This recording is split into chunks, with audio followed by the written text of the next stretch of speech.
My kids and I were having breakfast the other day, and we're listening to NPR. We always listen to NPR because we're better than you. And so we're listening to NPR at breakfast the other morning, and there's this one story where they kept using this phrase. They kept saying 9/11 deniers. They kept saying that.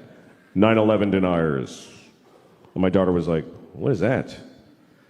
And I said, well, it's a group of people that think September 11th was a conspiracy. And she said, oh, I thought they were saying 9/11 deniers.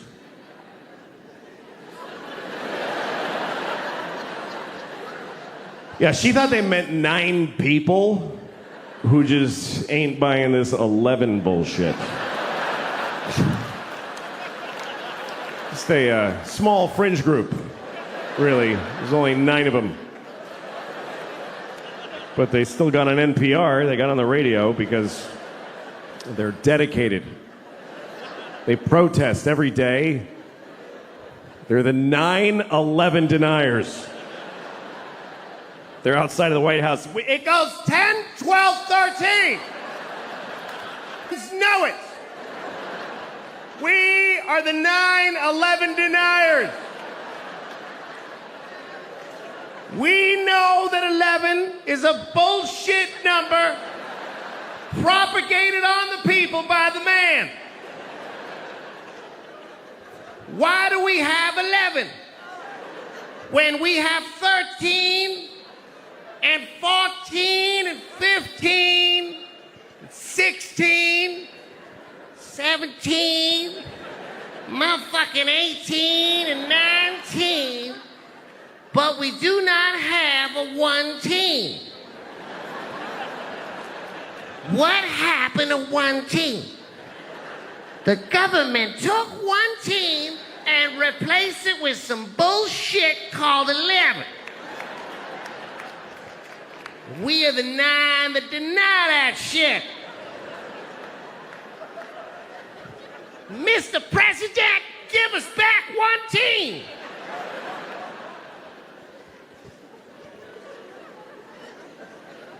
I don't mean to offend any Chinese people with the stereotype, but...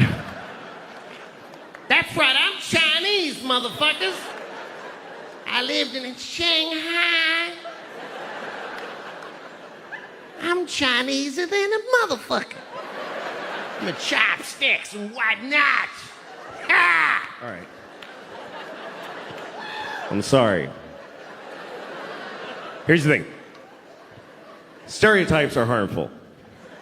That's the truth. But the voices are funny. And I don't know how to reconcile those two facts. I enjoy doing the voices, but they're offensive, so I do them at home. I used to do them for my kids when they were little. They liked them. They didn't know it was a race thing. They just enjoyed, Daddy, do the friendly man. You want me to be the friendly man, little girl? We love the friendly man. He loves little white girls too. Let's have some scrambled eggs.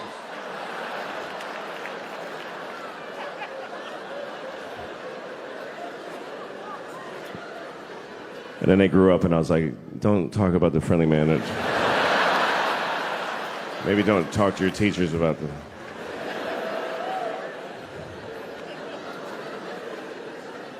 My kids go to public school in New York City, and send your kids there then. Teach them that's what life is like. The teachers amaze me because I don't know. This is the worst. Here's the worst thing about this country to me is that there's no more noble profession than to be a public school teacher. It's easily. Please don't. You're not gonna like it. You're not gonna like where it's going. I don't recommend clapping at any things. You'll regret it at the end of the thing.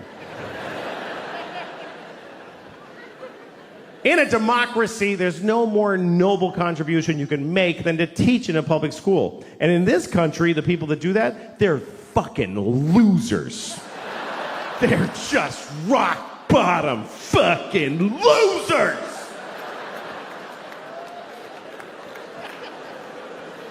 And everybody knows it, but they keep doing it. New people are teaching every day, knowing how shitty it is. They show up, they tell them ahead of time, hi, what is this job? And they say, okay, here's what we need you to do. We need you to make children know math. Wow. Do they want to know math? No, they don't want to know it. You need to make them know it against their will while they're exploding sexually and Who are these children? Just whatever kids live near the building.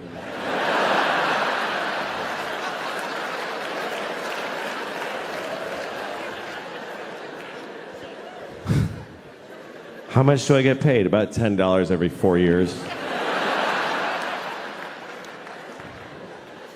What if I get really good at it? What happens? Nothing. Nothing happens. Nobody notices, and you get fired, and you die alone. Okay, I'll try it for 25 years. My daughter's learning about Greek mythology, and she was asking me questions about it.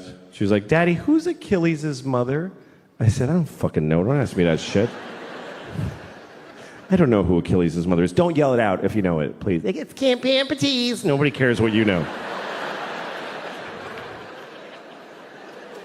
She had a question about Achilles, and it was an interesting question, and I'll tell it to you. But first, the story of Achilles, real quick. Achilles was a baby. He was a Greek baby. And he didn't stay that way, but when he was a Greek baby, his mother, who was a goddess, took him into the river Styx, which is at Hades, the land of the dead. And she dipped him in the water of the river Styx because there was a magical quality to that water that it would make you impervious of any harm. You couldn't be hurt. It was like a shield, right? So she dipped him in that water to protect him. But she held him by the heel. That's the important detail. Held him by the heel, which is an awkward way to hold a baby. By the heel. Try holding a baby by the heel and dipping it in a river. You will never see that baby again. I lost the baby in the water. I was trying to wash him and he fell in the river. I'm sorry, Miss Achilles, I lost your baby. You told me to hold him by the heel. He's asleep. Achilles' mother's Mexican nanny. It's a lesser-known character in the Iliad. Anyway, his mother, she was able to hold on, of course, because she was a goddess. She was the goddess of grip or whatever, I don't know. And she held on, and then he was protected, except on his heel. His heel was not protected, and so that's what we call your Achilles heel, your one vulnerable place. Everybody's got their Achilles heel. Achilles' Achilles heel was his heel. Like literally.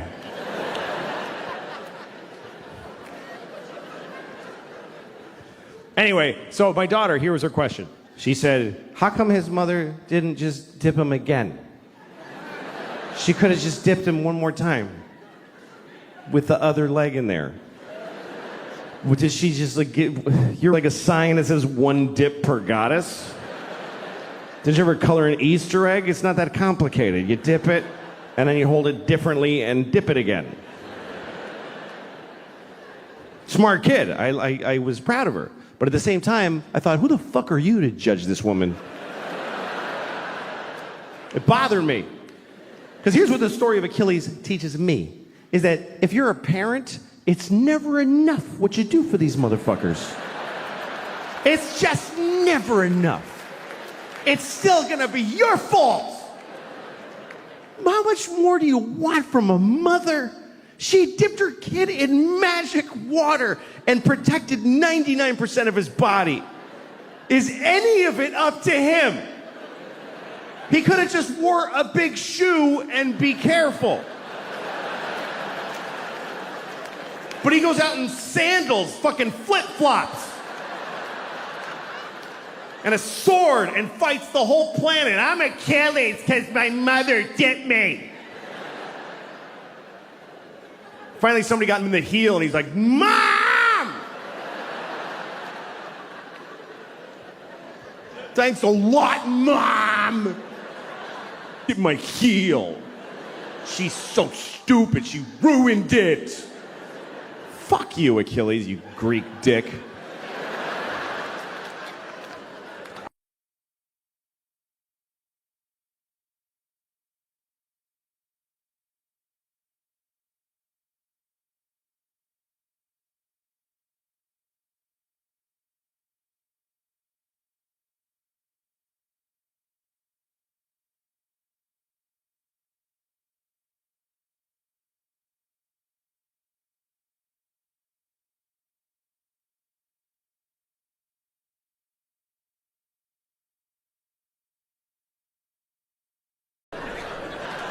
Some things that are terrible happening in the world, you just kind of give up. Like in New York, there's a lot of homeless people here. I mean, there's a lot of homeless people here.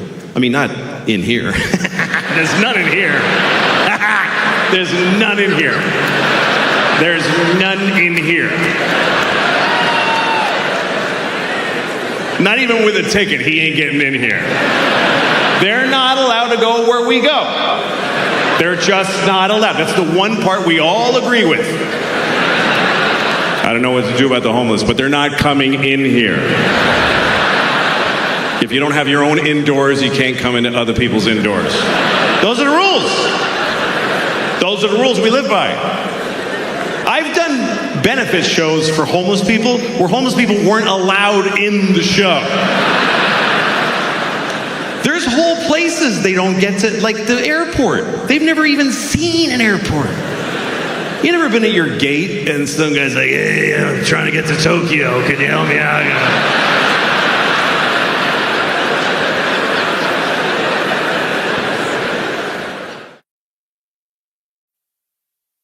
When I was about 6 years old, maybe, I stayed home from school one day. I had a single mom and she worked. So when I stayed home from school, I just got to be alone in my house. And so one day I was alone in my house watching TV. I think I was about 6 years old, maybe 7. And I went and got my pillow from my bed and I sat on it and I farted into it.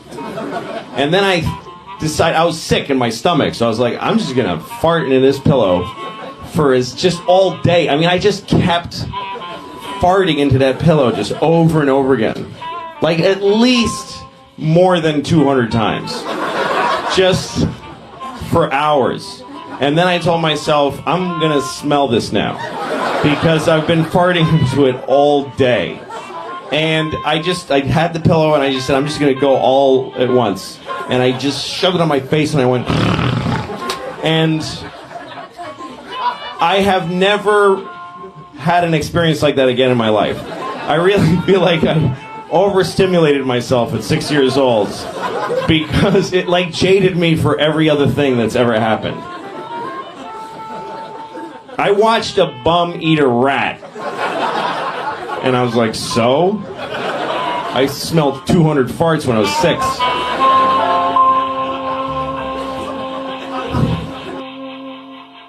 This is the story of Jesus cursing a fig tree. Does anybody by applause know of this story?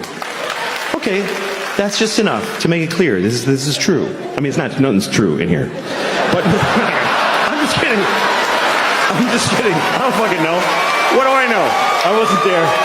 I'm just trying to make it clear that I didn't make it up. This is Mark chapter 11. It's when Mark went broke. And Jesus entered into Jerusalem, and when he had looked around about and seen all things, and the eventide was come, he went out unto Bethany with the 12. See, Bethany was like a suburb of Jerusalem. So he went in Jerusalem. You know, you see all the shit downtown, but you don't stay downtown. You go to the Marriott by the airport. You know? That's what Bethany was. And on the morrow, when they come from Bethany, Jesus was hungry. And seeing a fig tree afar off, having leaves, he came to it, if haply he might find anything thereon. But when he came to the tree, he found nothing but leaves, for the time of figs was not yet. And Jesus answered and saith unto the tree, no man shall eat fruit of thee hereafter and forever. And the disciples heard it. And in the morning when they passed by, they saw the fig tree dried up from the roots and dead. And Peter, calling to remembrance, saith unto him, Master, behold, the fig tree which thou dost cursest has withered away and died. And Jesus answered and saith unto them, Have faith in God. What the fuck kind of a Jesus story is that? Hey, Jesus, you killed a tree. That's right, motherfucker. What's the fucking point to this story? What is the moral that Jesus just killed a tree? He was hungry. He was fucking cranky. He's like, there's no figs. Fuck you, tree. You're fucking dead, you piece of shit. I wanted a fig. And the tree's like, but the time of figs is not yet. It's just not yet. I need another week. You want fruit out of season? Go to Whole Foods, you fucking Jew. I didn't do anything. You? Hello? How are you? Good. Hi, guys. Nice to be here. I had a good day. I went shopping today. I had to buy a belt because my pants. Here's the problem. You know when you get fat and your pants get tight, and then you get fatter because it's not like, oh, well, stop eating, and then all your pants hurt. Like every pair of pants hurts. And then you eat even more because you're like, screw it now, man, and you just get depressed. But here's what happens. If you get fat enough, your belly starts to push out, and your pants won't even hang in the normal place. And then they get down to your pelvis, and then they feel loose, and you're like, hey, losing weight, all right, I'm coming down. I guess I ate my way through to the other side. I've gotten look at this. This is ridiculous. The crazy part is that my belly hits my pelvis at a right angle. It just goes right in. Like when I'm in the shower and I'm scrubbing, when I get down there, I got to cut in like this. I actually have to scrub. Or else that gets filthy down there. It's like it's like a theater seat. I find pennies and receipts and stuff. Yeah. And the worst part is I'm 39, so it's not like I'm going to get better. This is it or a lot worse for the rest of my life. It's not like I'm going to be all ripped when I'm 48. It's over. And I got tits, too. I just got boobs. I got boobs on my body. How depressing is that? That is a really weird moment in a guy's life when you catch your boobs in the mirror and you get all these weird feelings, you know? They must be the same feelings that a teenage girl has when it's the only thing that a 12-year-old girl and a 40-year-old man have in common is that moment when you're going, nothing. You got to carry your books like this. It's depressing. I think it's because I eat huge amounts of food all the time. I was at a party recently for my daughter and a friend of hers had a party, so I had to be in a room full of awful people at a birthday party. And but then there was a plate of cookies. And once I saw the cookies, I'm like, all of this is that now. I'm going to eat every cookie. And you got to have like a strategy for how often you go to the cookie plate and keep rediscovering it like you haven't seen it. The first time you see it, you're like, oh, somebody brought cookies. Yeah, I got to go ahead. You got to go like this, like, I don't have to have one, but I don't want to insult anybody, and you eat one. I can take it or leave it. You walk away. The whole time, radar back there. Later on, different group of people around. I want the cookies. Somebody. If people start to notice how much you're eating them, you have to say something like, these are crazy. What's with these cookies? They're weird. It's like, no, it's not that you're a fat piece of crap that can't stop eating. They're insane cookies. I love all food. I like food from other countries. I was in Chinatown. I know that's not another country, but I was in Chinatown, and I went to this grocery store, and they had weird food in there. I swear to God, they had duck vaginas. They had duck vaginas in a big barrel with a scoop stuck in it. And I'm looking at these duck vaginas. First of all, I'm thinking, could we possibly dominate a species more than that? Than that we're selling their vaginas in barrels? The ducks are like, dudes, enough already with that. I didn't get any. I didn't buy any because I don't want to know. What if I love duck vaginas? What if I love duck vaginas. They're so good. It's not like a million things taste like a duck vagina. 4 a.m, I gotta have a duck vagina right now. Chinatown's closed. I gotta go to the park with a knife. Where's a duck? Thank you very much, folks. God, you did not say that. Oh my God. No, I'm gonna go if you can. Seriously.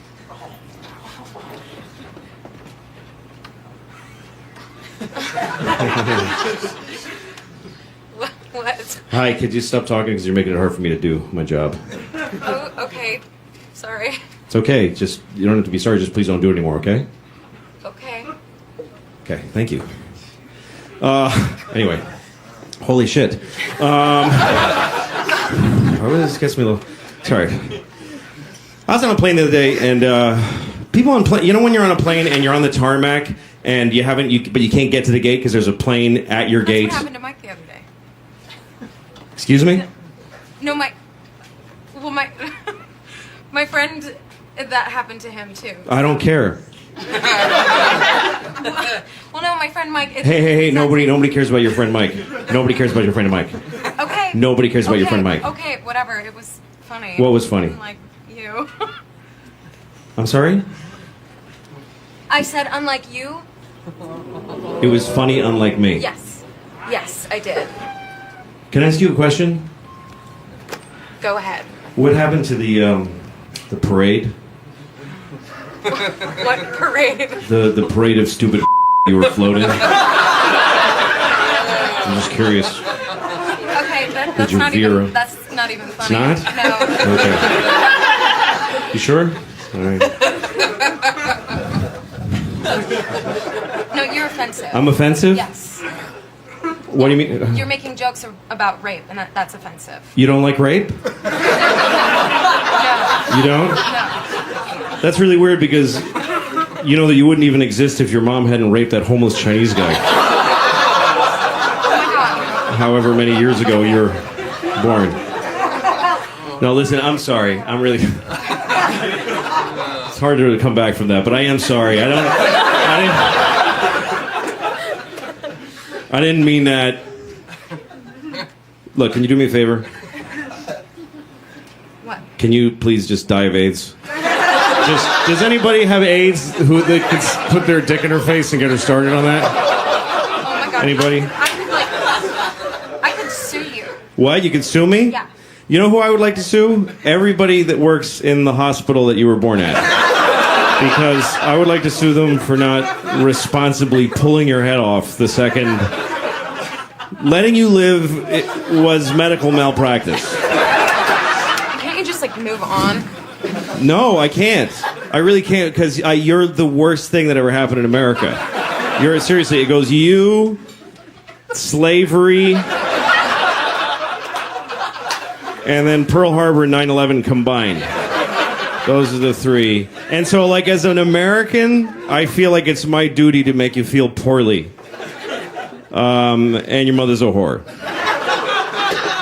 My mother's dead. Your mother's dead? Yeah. That's good. It is. You know why? Because she can't make any more with her. You did not just call me a C word. What's that? Did you just call me a C word? No, I called you a because you're and your mother is one and she had one. You know what? The moment you were being born, there was a guy walking by and you know what he said? He said, "Hey, look, some coming out of some."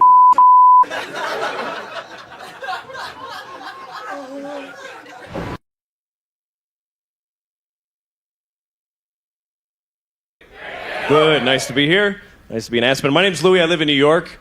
And I like New York. It's the only city where you actually have to say things like, "Hey, that's mine. Don't pee on that." You know? Usually you don't need that phrase. I did something really stupid the other day. I went to buy groceries at a supermarket, and I forgot to have money. Have you ever done that? I was totally broke. And I didn't realize till the guy had bagged all my stuff and everything. And he says, $85. And I said, I don't have any money. And he's like, "What? You don't have enough money?" "No, I don't have any money at all." And he didn't know what to do. He's like, well, you want some of your stuff back? Is that what you're saying? Put it all back, I think. The worst thing is I didn't know how to leave. You know, it's like, well, see you later. I had fun picking his stuff out anyway. I got a boner shop in here. Thanks, man. I always get in these embarrassing situations. Like, you know when you tell somebody a story, then a week later you tell them the same story again because you forgot? And by this time you've added a bunch of lies to it and you've embellished it. The other day I was telling a guy a funny story about something that happened to me, and it was true, but it didn't really happen to me. It happened to somebody else. I was just lying and saying it was me. And all of a sudden I realized that I was talking to the guy that it happened to. And he's like, that wasn't you, that was me. What the fuck is wrong with you? Oh, I thought that happened to me. Shit. So I got kind of lonely last night. I ended up calling one of those phone sex numbers. You ever call those? You know, like 1-900-BIG-TITS or whatever it is, you know? 1-900-BIG-OLD-FLOPPITY-TITTIES. You know those lines you call. And I always end up talking to some woman who's like 55 and her name is Blanche or something, you know? It's like, I'm gonna take your trousers off very slowly. And then I'm gonna play with your balls.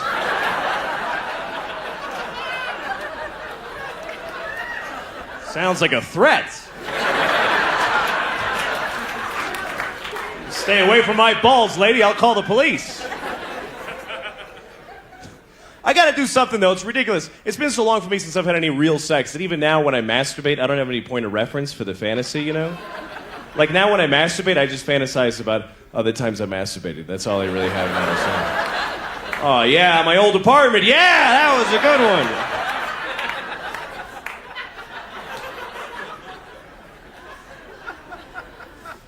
I was in jail about a week ago because I drive, but I don't have a driver's license. So I had to go to jail, and I had to be strip searched at this jail. And so I'm staying naked in front of this cop, and he looks at me and he just says, "All right, lift."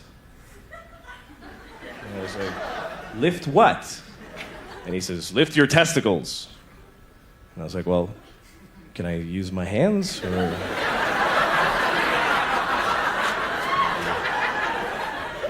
Or do you just want me to go, Rise, testicles! Rise on my command! Look at my great red hairy balls and fear me! Mira mis cojones grandes y peligrosos!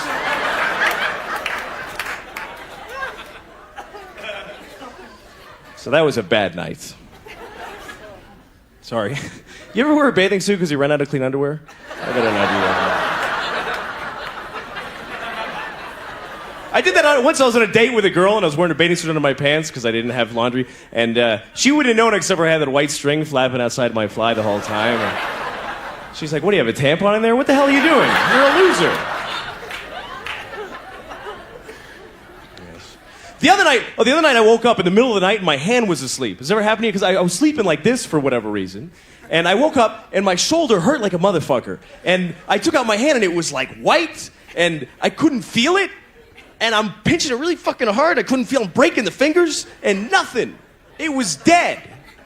So you know what I did? I put it on my penis so it would feel like somebody else. You know?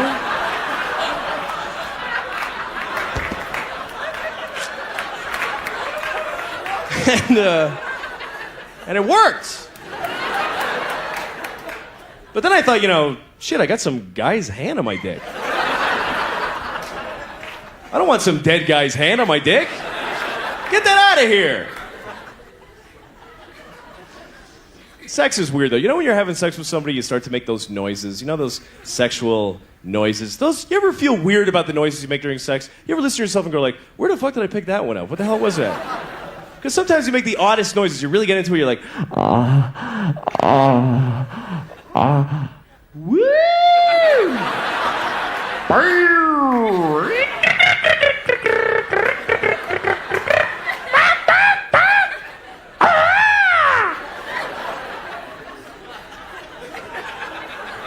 That'd be fun to make that noise with somebody that you're having sex with for the very first time, you know? After all the tension that built up to it, right at the moment of passion, you go, ah!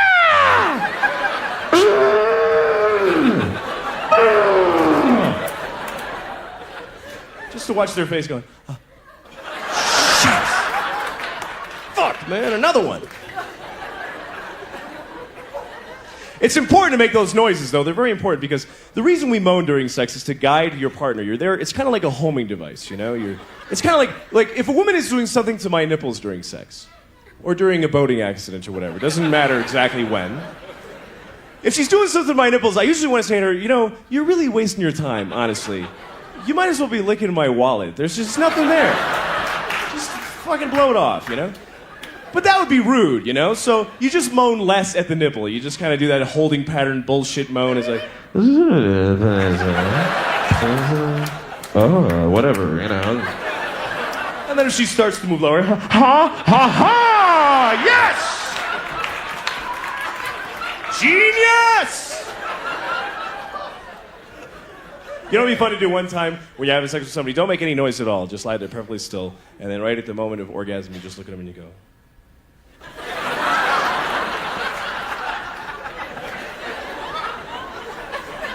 I had sex with this woman once, and she turned out to be a complete nymphomaniac. And I always thought I'd want to be with a nymphomaniac, but it was really a nightmare, you know? Because she wanted to just keep going and going. And the sex was really hard work, too, because she was like just grabbing me, pulling me in there, going, come on, fuck me, come on! Come on, you redheaded faggot, do it, come on! You know, and I'm just, whoa, like a big dildo. All right, whatever, right? You know. So we're done, finally, and I'm like really tired, you know? And she looks at me, and she goes, let's do it again. Like creepy like that, you know? Let's do it again. And I was like, all right. So we do it again. She's like, come on, fuck it, you know? And now we're done, and I'm just dead. I'm a bag of shit lying there. I got nothing. And she says, let's do it again. And I was like, why? Really, I mean, we accomplished the thing. What is there, a prize? What are we doing here? So we did it again, and this time from behind, which is good for me, because I can't hide the pain in my face anymore. It's impossible.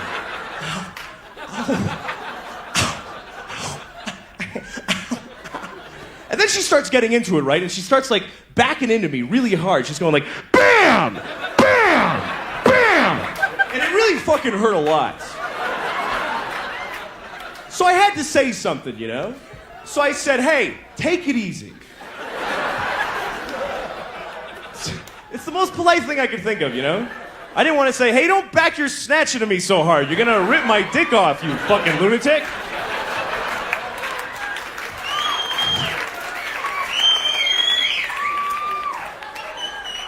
Hi, Mom.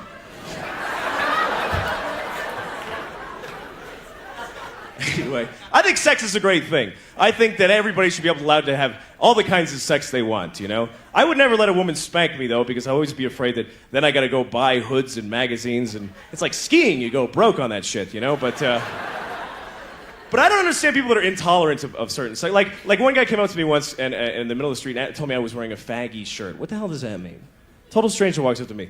Hey, nice faggy shirt, you faggot! What the hell does that mean? I remember the shirt I was wearing, it was pink, and it had these little pictures of guys blowing each other on it, you know, like sort of like, but the thing is, though, people just don't, like, I was talking to a friend of mine once about another guy, and I said, is he gay? And my friend said, oh, yeah, he's really gay. What the hell does that mean? How do you get to be really gay? Are there many levels? Do you start out just a little bit gay, like, you know, I feel like I'm coming down with the queers a little bit today, I just feel a little bit queer. I just feel like touching a penis like this. And then one day you're taking it up the ass, you're jerking off two guys and blowing somebody all at the same time. And you go, wow, I'm really gay. I am very homosexual. Look at all these penises, I'm the gayest man in the world. I am faggotor, no one is gayer than me. Thank you very much, you've been a pleasure. Good night. Because in places where that doesn't happen, people are just too free and fucking, they're just a bummer, you know? Like, I was once on Venice Beach and I'm jogging, and there's this guy rollerblading towards me. And he's got rollerblades on and just a thong. Just a fucking thong that's just grabbing his dick and balls and just fighting with it, going, stay in there. And then he's just totally naked otherwise, and he's got this Kenny G hair, and he's just rollerblading like...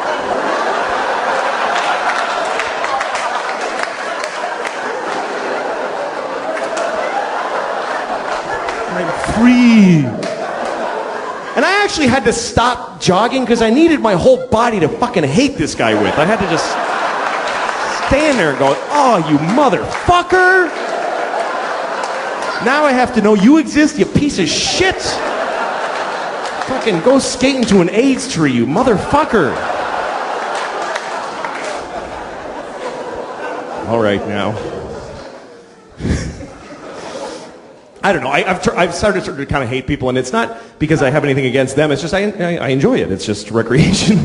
Like, you know when you're at the bank and you got nothing to do while you're waiting in line, so you just pick people to hate while you're waiting. You just look at someone and form an opinion with no information. And it's never positive. Who fucking wastes their time? I bet he's a hard worker. Who thinks about that shit? Skip over those people. Then you find a guy, oh, look at his shoes. What a fucking asshole. Oh, look at that piece of shit. Hope he dies today. Oh, God, I hate him. I hate him. You watch all the shit. Yeah, fill it out, you fuckface. Fill it out. Yeah, you filled it out. I knew it. You suck. He's just standing there. He has no idea you're just boiling with hate, you know?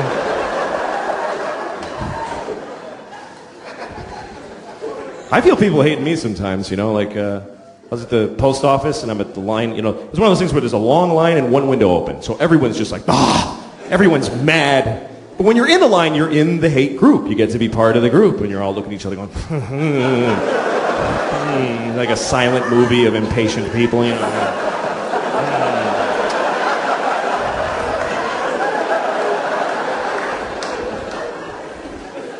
Then there's always one person who breaks the silence, somebody who has an idea, you know, like, they should open another window. And everybody's like, yeah, I know, I don't even know. I don't even know how to do it. Then there's always an old lady who has a story. I was here on Wednesday, and there was also a line like this. Holy shit, really? Oh my God, you fucking old lady, that's amazing!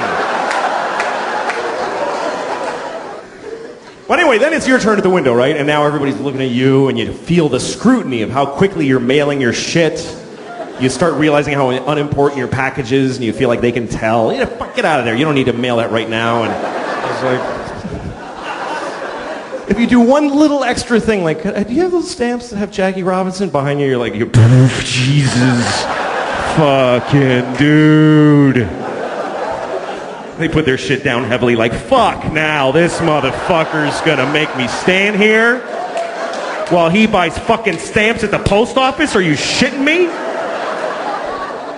Well, I think life is pretty, I don't think it's so awful. I mean, I don't think you should expect anything to go well. I think the only thing you have coming to you, after you're born, the only thing you have really coming to you is death. That's the only thing that you're owed. You're owed. And the rest of it is whatever you get lucky enough to dodge the buses that can hit you and stuff, you know. Right. But I think the world the way it is better than it could be. I think that you know, there's war and there's murder, but there's not as much as there could be. Really. There could be so much more. Like when I see a crowd of people like at Disneyland or something, I'm like, how are they not killing each other all the time? Like, how are there not like 50 murders every day at Disneyland? Just people with knives just going, could you just move? You know, just little, just... When I hear like a man was murdered, I'm like, sure he was. People get... There's no horror, there's no, oh my God, a man was murdered. I'm upset for him, blah, blah, his family, but I'm not surprised. I'm not surprised. I was, once I saw a homeless guy at a bus stop, and he looked really wretched, and there was a woman next to him with a purse, and in my head I was saying to him, murder her, what are you, just murder her and take the money. You're homeless. Life is kicking you in the balls every day. Start murdering and eating well. Like, why wouldn't you do that? Sounds very reasonable when you say it. This week is testing week at schools. I hear a lot about that. Yep. Yeah. So there are 3 days of extensive standardized testing. Mm-hmm. And what are the consequences of the standardized testing? Well, the way I understand it, if a school's kids don't test well, they burn the school down. So it's pretty high pressure. A lot of pressure on the kids. Yeah. Wow. And the tests are written by people that nobody knows who they are. It's very secretive. And the questions are, because they have to prepare for these tests for a long time. A lot of the year is about the tests. Teaching for the test. Teaching to the test, they call it, because they decided there's a new way kids should think, and we're going to prove they're thinking it by having them pass these tests, or we burn the school down. So, anyway, my kids kind of panic when they're in these, which is okay. My mother was a math teacher, and she taught me that moment where you go, I don't know what this is when you panic. That means you're about to figure it out. That means you've let go of what you know, and you're about to grab onto a new thing. That's great. That you didn't know yet. So I'm there for them in those moments, and I go, come on, just look at the problem. And then I look at the problems, and it's like, Bill has 3 goldfish. He buys 2 more. How many dogs live in London? Or something like that. So, That's crazy. Well, you better notify the fire department. That's right. New York is such a part of your show. Yeah, I love it. And the way you depict New York, you must go crazy for this town. I do, because there's all sides of the spectrum here, Sometimes you're I have children here, too, so sometimes you're in a park and there's pigeons, and then there's an old lady masturbating or whatever. I'm saying that's one side of the spectrum. Yeah. Well, you know how it is when you're looking at pigeons. They're pretty Get all erotic. worked up. Well, she fed all her bread to them, and there was nothing left, so she started to masturbate for them. She's doing it for the pigeons. All right, I'm sorry. Part of it was I wanted to cut out the middleman. That's an exciting idea. I make a show, I literally output it on my MacBook, and you watched it on your iPad. That was exciting to me. Yeah, sure. But here's the thing. When you cut out the middleman, you deal with the customers directly. Are you really dealing with the customers? Well, I don't. I mean, I read some of the emails I get. And like one guy wrote to me after I was on the air for 3 weeks, and he said, I'm still on the fence about trying your show. I don't know if I want to spend the $5. So can you write me an email and try to convince me to watch your show? And I'm like, take your $5 and shove it up your ass. I'm mad. Because Dancing is a terrible career choice. You like watching it, but you think it's a terrible career choice. worst available career choice. What are you talking about? A massive amount of dedication followed by giving up. That's what they all have to give up. Because What are you talking there's about? like 3 dance jobs on the planet Earth. And there's no second tier. Like any other, even a musician, even being a musician, and on there, what are you doing? Don't be a musician. That's a stupid thing to do for a living. But if it doesn't work out the way you wanted, you can look at these. You've got these guys here. These guys. Okay. What are you talking about? No. Louis. No, just to be clear, what I'm Louis, saying. you know these guys. What I'm saying is that if you're a dancer and you're the greatest dancer ever, nobody gives a shit, first of all. I mean, because everybody dances. And then how many millionaire dancers are there? I don't know. You can dance for like 2 seconds at your peak. You got to give up. Stripping, you can strip, but you don't need to go to Alvin Ailey to learn to do that. Yeah. That's a good career choice. Right. Being a stripper. And sometimes people ask me for pictures, and I don't like doing it. Well, no, why not? Well, I know you're just supposed to. You're supposed to go, oh, well, the fans, but I just go, no, I don't want to do it. Right. So it just makes me uncomfortable. Yeah.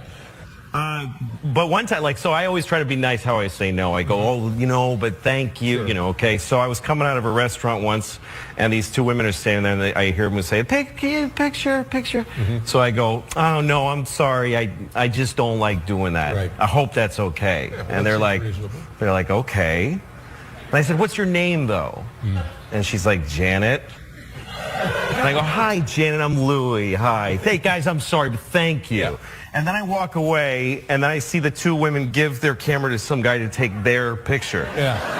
With each other. And so... Well, that's not right. No. And... So I look at this story from their point of view. They want a picture of themselves, and they go to a random stranger, could you take our picture for us? Oh, I just don't like doing that. I'm really sorry, but what's your name? What a creep. What a gross creep. Something very wrong. Once Really again, wrong it's with all that. your fault. Sure. Of course it is. Yeah. But I was watching Schindler's List, and this moment happened that it just stuck with me. It's a scene where all the Jews are being thrown out of Warsaw, and it's very sad. And they're going down the street, and there's these Polish people that aren't Jewish watching them leave. Right. And one of them is a little girl, and she's about 7 years old, and she's on a mailbox, and she's very cute, and she's yelling, "Goodbye, Jews! Goodbye, Jews!" And this really left an impression on me, and probably on the Jews that she was yelling at, too. Because I think it's real. I think a very that happened. powerful moment, yeah. Yes, and I think it probably really happened, and somebody told Spielberg about that, and he was like, "We're doing that in the movie." So he made that scene, which means he had to find a little girl to play that little girl. He had to find a little cute girl who could yell, "Goodbye, Jews!" at grown-ups. Right. And that's a really... And I know how movies are made, so I know somewhere there's a tape of like 50 little girls all trying really hard, trying to get the "Goodbye, Jews" part. Right. And they're all adorable. They're adorable. Or some of them aren't so good at it. Yeah, because there's no kid actors that are like, you know, Sean Penn, "Can I work from within?" They're all adorable. They're all cute. Right. There's a tape somewhere of little girls. "Hi, my name is Anne Marie, and I'm with William Morris. Goodbye, Jews." "Goodbye, Jews." "Anne Marie, we need a little more anger." "Oh, I'm sorry. Goodbye, Jews." "Okay, next."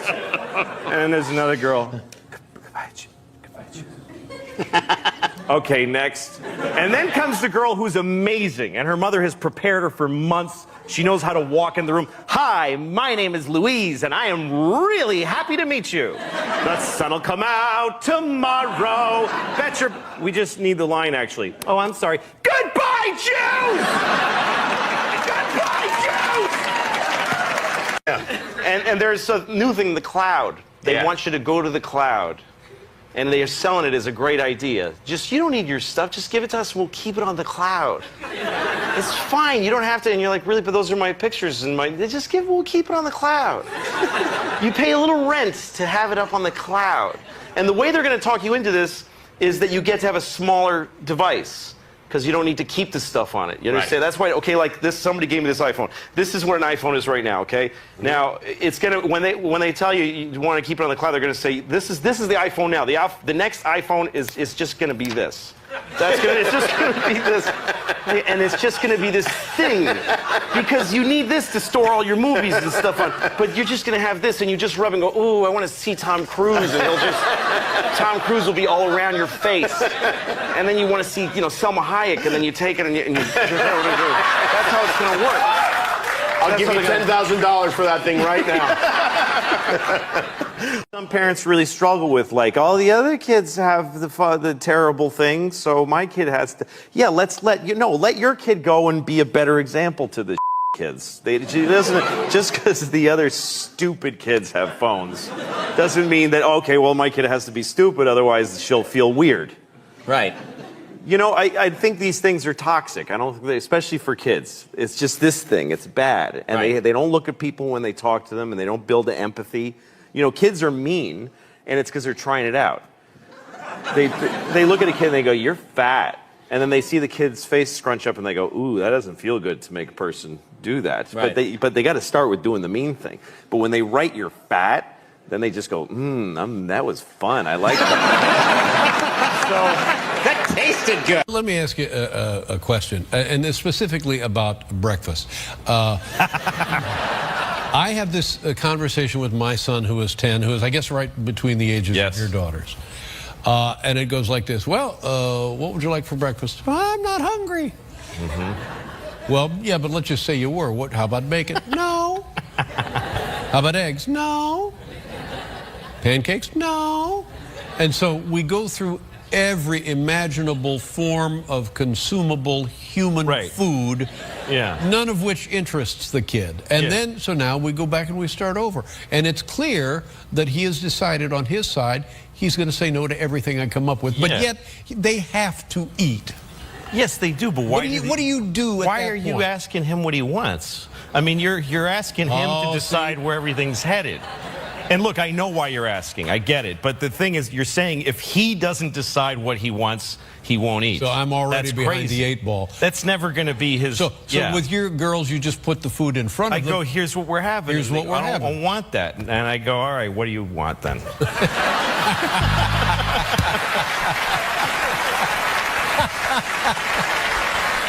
Well, how are your children doing? Are they all right? How are they? My kids are good. Yeah, yeah. I mean, they can't. On paper, they're great. They're two little white girls in America. Right, right. I mean, what?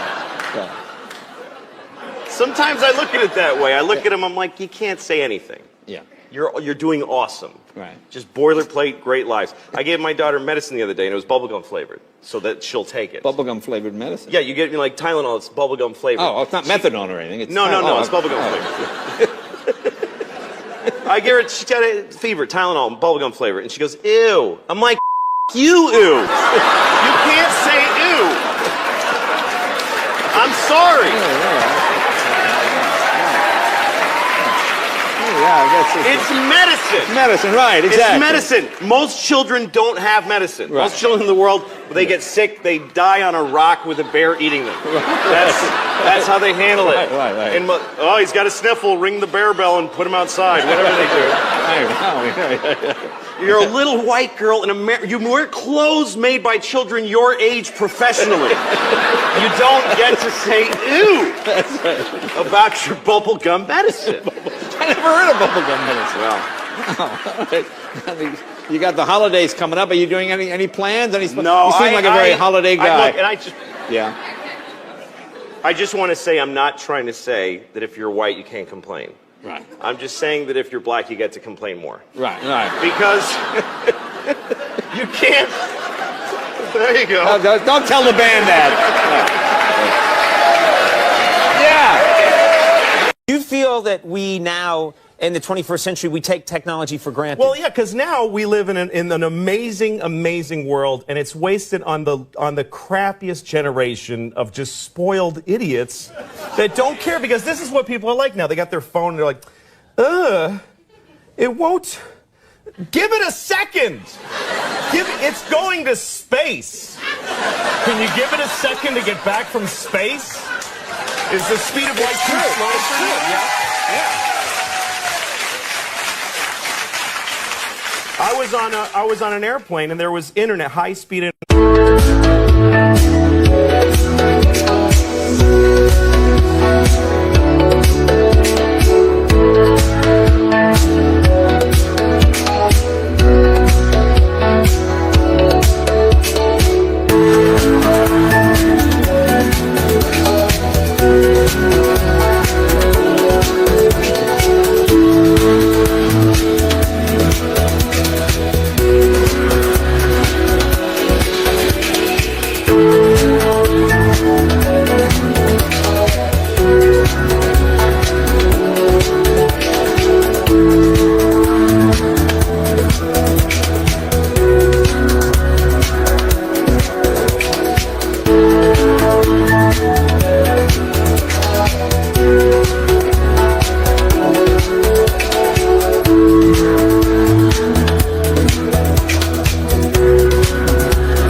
On the airplane. That's the newest thing that I know exists. And I'm sitting on the plane and they go, open up your laptop, you can go on the internet. And it's fast and I'm watching YouTube clips. I'm in an airplane. And then it breaks down. And they apologize, the internet's not working. The guy next to me goes, this is bullshit.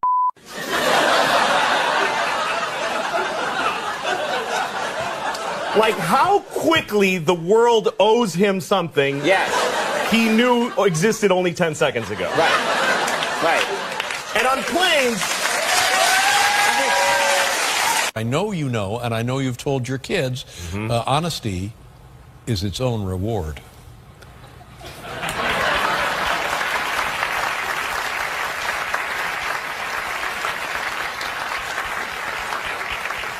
I don't think so. I don't think so. Well, here's the thing about lying is that I don't think you should do it, but I get it.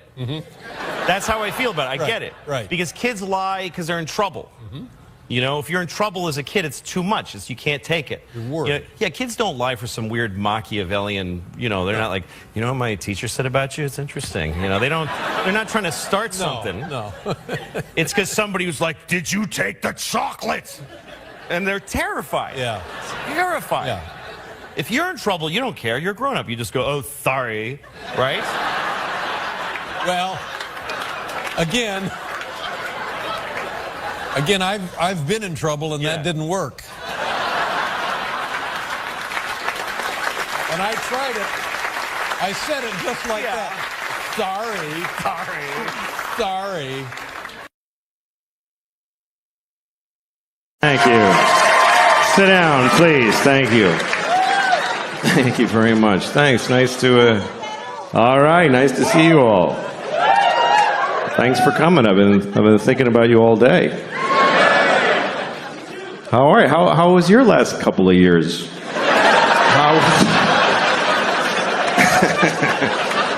How was 2018 and 19 for you guys? Anybody else get in global amounts of trouble? Anybody else?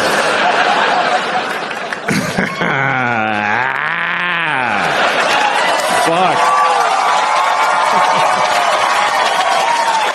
That was crazy. Man, I was in a lot of trouble. Wait till they see those pictures of me in blackface. That's gonna make it a lot worse. Because there's a lot of those. There's thousands of pictures of me in blackface. I can't stop doing it. I like it. I like how it feels. Fuck, man. That was... You know what? I learned a lot. I learned how to eat alone in a restaurant with people giving me the finger from across the room.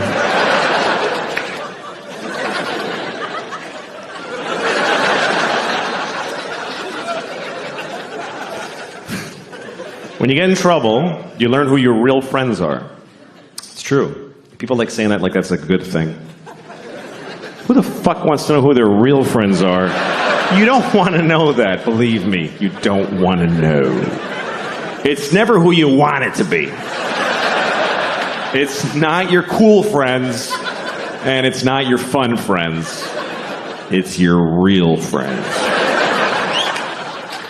I'm here for you. I fucking know that. I have this friend, she's the best person I know, but I sometimes want to punch her in the face because she's so nice. Because I'm not a good person. Like, I'll tell her something I'm having problems with, and she'll say, I'm going to pray on that for you. I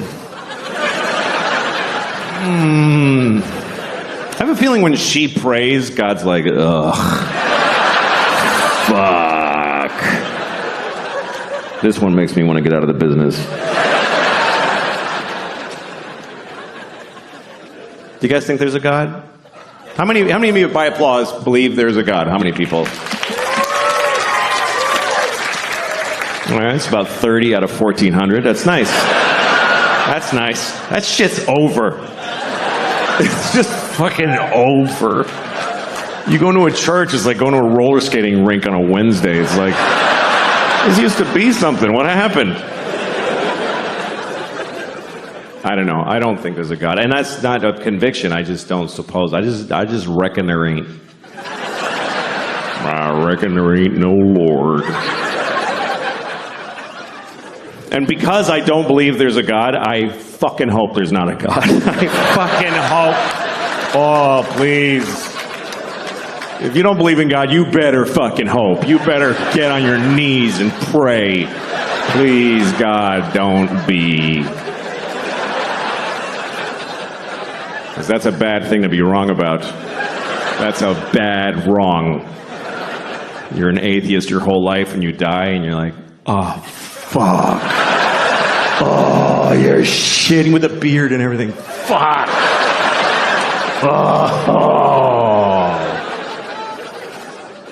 Yeah, I'm going. Yep. Being wrong the other way is not a big problem. If you believe in God and you're wrong, you don't really have a problem. It gives you a little comfort in your stupid life. And then at the end, you're just seriously disappointed for like a second. It's the last feeling you get to have. You die, you're like, nothing? Seriously, nothing? Yeah, just get in the dumpster, sorry. Sorry, you're just garbage now. I mean, if you don't believe in God, that's what you believe, that when you die, you're just garbage.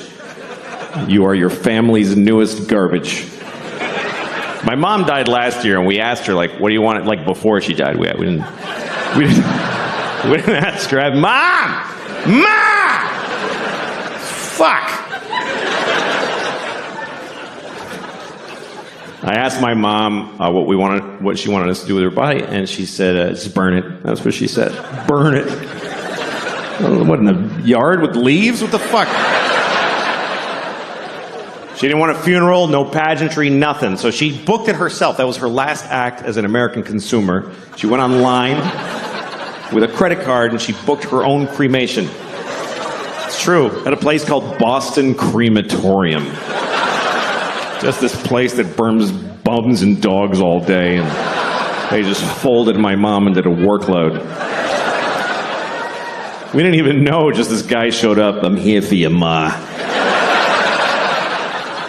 All right, Sully, she's in there. And he went in there to prepare her. My sisters are waiting in the hall, and he was in there for a while. I didn't say anything. I'm just saying he was in there with my mom for a long time. That's all I'm saying. And also that I was worried he was fucking my dead mother.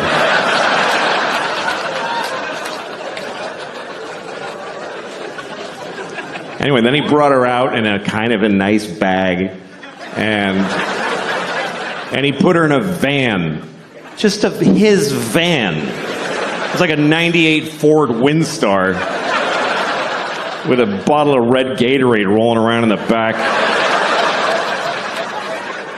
It's the last time I saw my mom. It's what she wanted.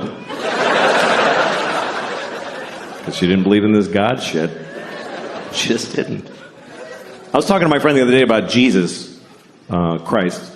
And I don't remember why, but I happened to mention that Jesus was Jewish. And my friend said, he was? And I said, yeah, Jesus was Jewish. And he said, I don't think so. And I said, that's okay. It already all happened. Doesn't matter what you think. But he argued with me. He was like, dude, Jesus couldn't be Jewish. Think about it. I'm like, you fucking think about it, you idiot. What was he then? Was he Presbyterian? What was he? Catholic? Okay, Jesus was Catholic. And he had a gold chain with a cross. And when they nailed him up, he was like, oh, that's why we have those. That finally makes sense. I didn't even know. Oh, fuck, that's me. I'm the little guy on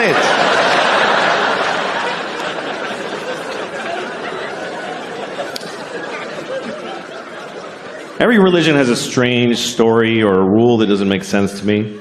You know? Like, every time there's a terrorist act, they always tell you on the news about how they believe they're all going to heaven, and every guy who does a jihad thing, and he gets 72 virgins. That's right. That's the story always. 72 virgins. Which, first of all, who are those women? Who are the 72 virgins? Does God have to kill 72 nice girls? And, all right, ladies. The good news is you're going to heaven. The weird news. Or does God just make them fresh like farm-raised salmon? He just whips up 72 women. All right, nobody fuck these. I'm saving them for that guy. It's a weird concept. You get your own 72 virgins for all eternity. First of all, they're only virgins when you first get them.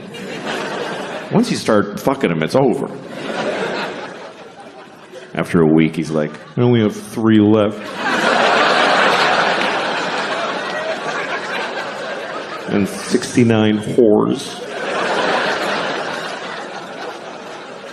That has to be one of the more confusing moments in God's life, when he's handing off 72 virgins to some guy who just blew up a bus in Tel Aviv. And he's like, all right, what the fuck am I doing? I don't even know anymore. I need a drink.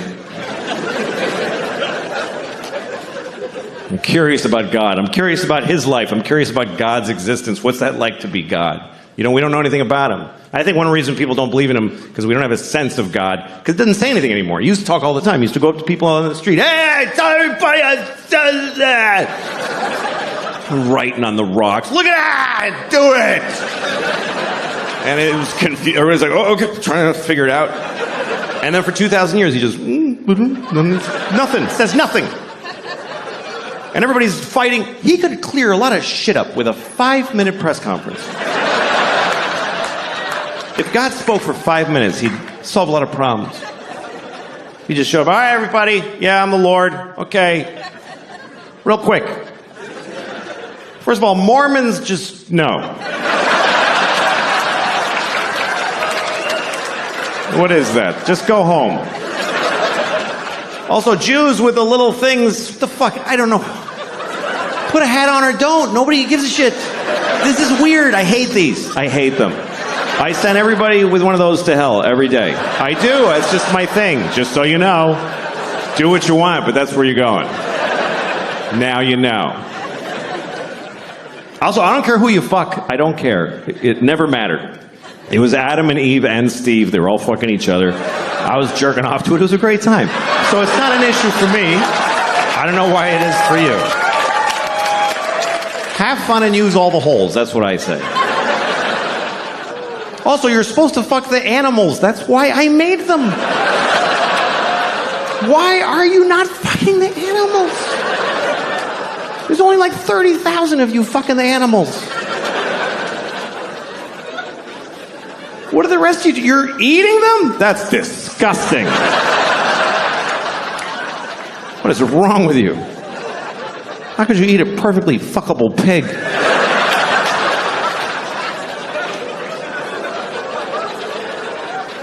Saith the Lord.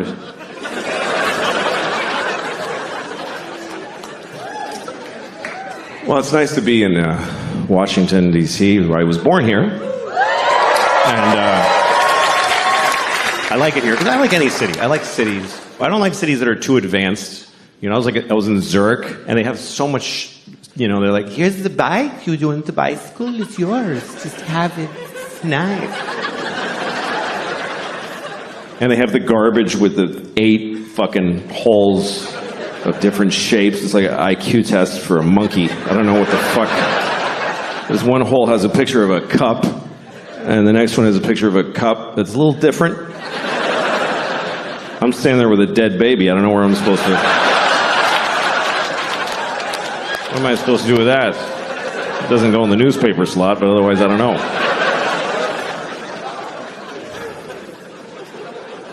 I like cities. I don't like little places. When I go to Europe, I go to the big cities. Everybody tells you, don't go to Madrid. You got just go to Madrid for like a day. And then you got to take a train. And you have to go to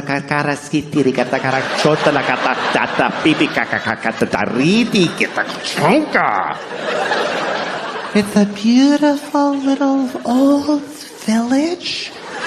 And you're gonna love it. Fuck you, you don't know me. I'm not gonna love a village in Europe with a bell that goes pang, like whenever.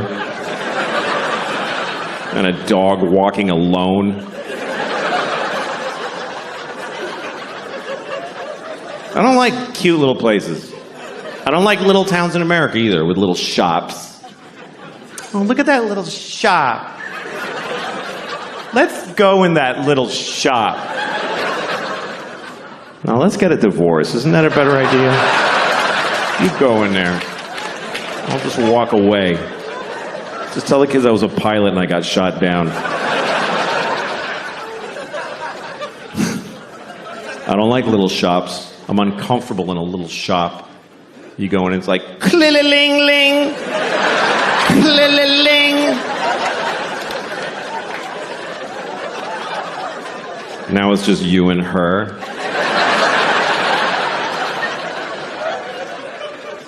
You're surrounded by her dream.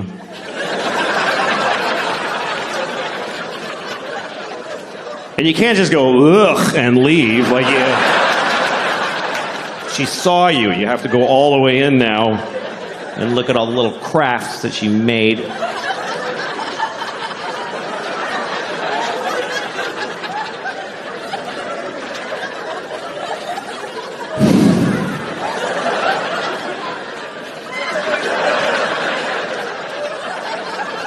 You made this? Really? You made this instead of killing yourself?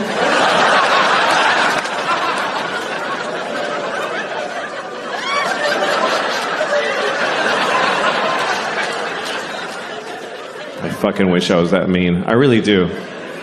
All my fantasies are about being mean, just having the balls to like walk in a little store like that and just go like, oh, I don't like this at all. I don't like it in here. What's your name? Debbie? Fuck you, Debbie. I don't like your store.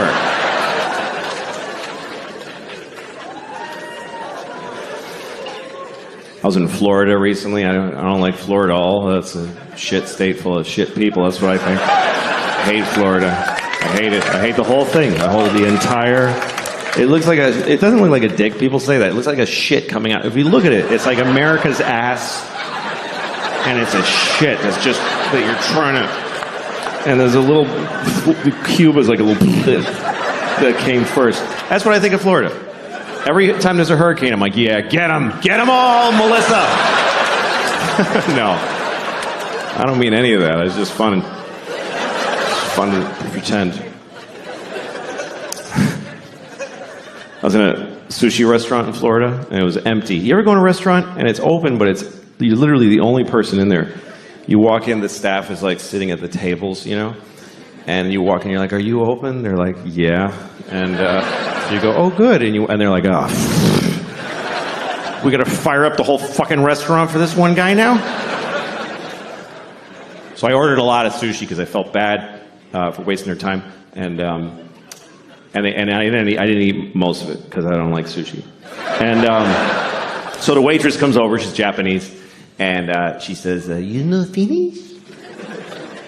Which is what she said. I'm not. It's just what she said. I'm not going to change what she fucking said. I'm not going to lie to you and say that she said you're not going to finish that, because it doesn't happen to be what she said. And I have to do the accent, because it's weird if I tell you that she said, you know Finnish? So I'm stuck. I'm just telling you what happened. She said, you know Finnish? Do you know Finnish? That's exactly what she said. It's a perfect replica. No, it was subtle. She said, you know Finnish? And I said, no, I know Finnish. Because I think that's polite. To repeat people's bad English to them. Otherwise, you're being a dick. It's like, you know Finnish? No, I am not going to finish. You left out a lot of words. I took the liberty of restoring them.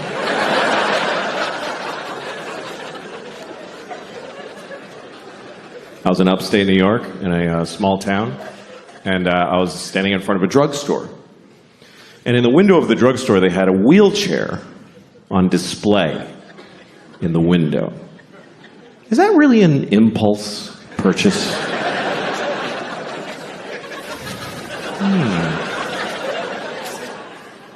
I should get a wheelchair. That would really help with my paralysis.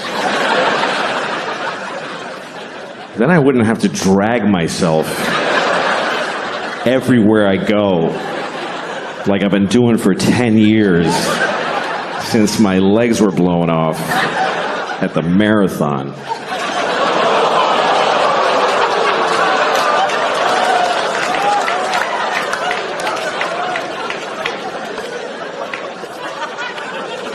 Okay. A bunch of fucking hypocrites, apparently. Because, let me point some out to you. Let me point some out to you, motherfuckers. You were just, like, seconds ago, laughing at a man with no legs crawling on the ground. You're just... And then at the end, you're like, oh, but not those particular legless people. No. We thought you meant just some asshole with a childhood disease who deserves to be laughed at. Not one of those. Now, we're laughing at all legless people equally. However you lost your legs. Ha ha ha. You haven't legs. And we've legs.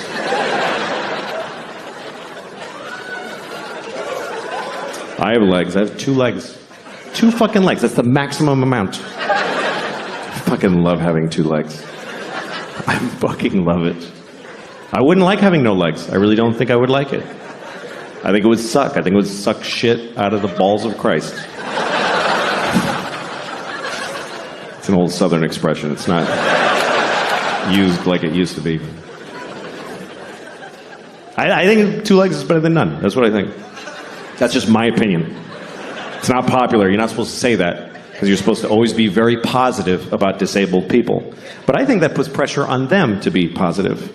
What if they don't want to be? Because the only story we want to hear is about the amazing disabled people. He's amazing. He lost his legs and then he won the leg-having contest. What about disabled people who aren't amazing? Who are just ordinary with a sweatshirt and some potato chips, and he's going, fuck, I wish I had legs. No, this is better. This is better with no legs. Why is it better? Because you can do anything now. I can do 4 things. Fuck off. I just don't know that our positive, non-disabled attitude really helps. Like retarded people. We're going to talk about retarded people for 20 minutes. That's what's going to happen. We're going to discuss retarded people for 20 minutes. It's not okay to never speak of them. No, we're going to talk about them. First of all, I want to talk about the word retarded, okay? Because the word retarded, it's a bad word, and people do not like the word retarded. They find it very offensive. Now, I'm a little confused by this, because it wasn't always a bad word. And I grew up in the 70s, and it wasn't bad back then. And most bad words were always bad. You know, cunt never had a day in the sun. There was never a time where the Santa Claus at the mall was like, come here, you little cunt, tell me what you want for Christmas. And then in the 90s, we're like, let's lay off a cunt a little bit there, gang. No, we used the word retarded in the 70s. We used it to identify people who were retarded.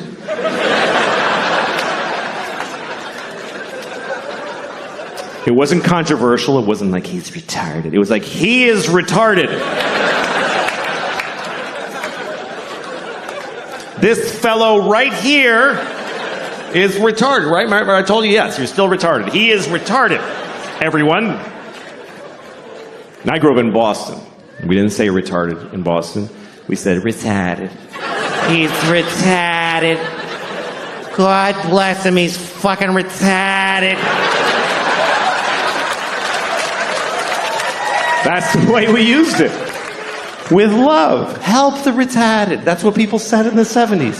Help the retarded. There was a lady outside the supermarket near my house every Christmas with a bell. She was like, help the retarded. Help the fucking retarded.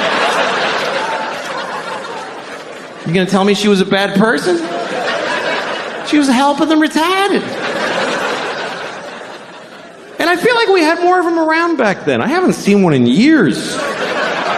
In the 70s, there was a retarded guy in a windbreaker on every street corner. We were using the word, and they were more in our lives. I swear to God, they were more. They were in our culture. There was TV movies about retarded people all the time. Tonight on ABC, A Retarded Boy's Dream. There was one, I remember, with Sean Cassidy. I don't know if you remember Sean Cassidy. Some of you too young. But Sean Cassidy, he began his career as a teen pop idol. He was a 13-year-old boy with a very hit song called Da Do Run Run. And he had feathered blonde hair and juicy lips. And He's on the cover of Teen Beat magazine, like. And everybody liked Sean Cassidy because he was sexy. He's a sexy boy. I thought he was sexy. I did. I thought he was really sexy. I was 6 years old. But I already had inappropriate sex feelings for teenage boys when I was 6. I was an old soul. I was a pedophile when I was 6. I used to go up to teenage boys when I was 6, like, hey, how's it going? That kid's weird. He's got a boner. Anyway. Not anymore. I outgrew it. But, no. I'm not sexually attracted to teenage boys. I'm not. But I don't not get it. I mean, I get it. I'm not like, what? Like, you can see it. Like, I was in an airport once, and I'm walking along where people walk in the airport, and there's these chairs facing the aisle, and there's this family sitting there, a mom and a dad and 2 teenage boys, and they're like just both sitting with their phones with their legs. They're wearing like these shorts. One had cut-off shorts, and one had basketball shorts, and they both just had their legs open because they don't give a fuck. Both legs just splayed, and then just smooth, you know, just very. And I saw it. It didn't do anything to me.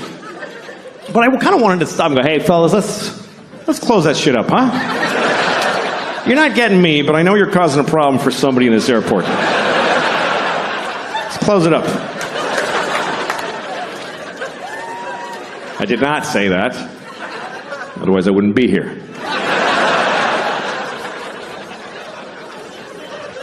Anyway, let's return to the comfortable subject of retarded people, shall we? So Sean Cassidy. Sean Cassidy was a teen singer who then grew up. He was about 18. Now he was, old and gross. Nobody wanted to fuck him. So he started to act. And he had a movie on TV called Normal People, where he played a retarded man who wants to live a normal life. It was very inspiring, actually. And at one point, he didn't do like a big retarded character. He wore thick glasses. He talked like Elmer Fudd. That was the whole thing. So he goes up to the guy who runs the group home he lives in, and he says, I want to get a job. And the guys who runs it is like, Republican conservative. So he's like, you can't get a job. You're retarded,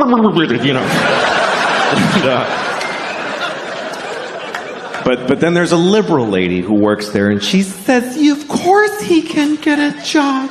He's as good as anyone. So they let him get a job as an air traffic controller, whatever was available. And then he meets a woman who's also retarded who lives at the group home. He falls in love with her. It's a very nice love story. And he says, we want to get married. And the guy says, she said, but they're in love. So they get married. And then one day he says, we want to have a baby. And the liberal lady says, no fucking way. And they just shut them down right there. And that's the end of the movie. I swear to God, that's just how it ends. And the point of the movie is just, hey, there's a limit. Like, that's, I guess, what the point of it was. And that's pretty intense. But hey, retarded people were on television. We were talking about it. We were dealing with it. And they said the word retarded about 50,000 times in the movie. Now we don't say the word, and I don't see them anywhere. I guess that's my problem with it. And also, the word is not basically a bad word. It's a medical term. But it became a bad word because it's used as an insult, really. Not towards retarded people. Nobody does that. Nobody calls retarded people retarded to insult them. What would be the point of that? It would be like going up to a chair and saying, you're a fucking chair. Like, what are you doing? No. People use it on their friends. Like, you're at a bar. Your friend's like, I don't have any more money for beer. And you're like, you're fucking retarded. Do you know that? And in that moment, no one retarded is insulted. They're not. Do you know why? Because they're not there. Because we don't include them in our lives. They're not At the bar, how many of you have a retarded drinking buddy that you hang out with? No, you take them to the zoo when they're little and then fuck them.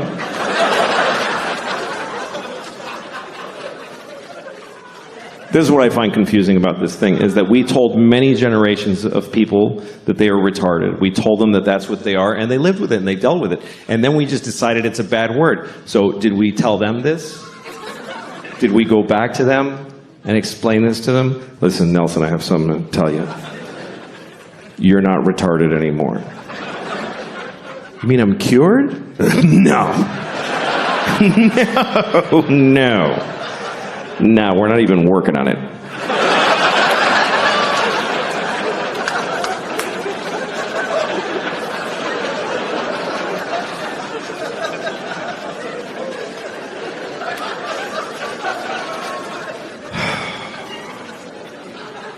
Anyway, I've been traveling.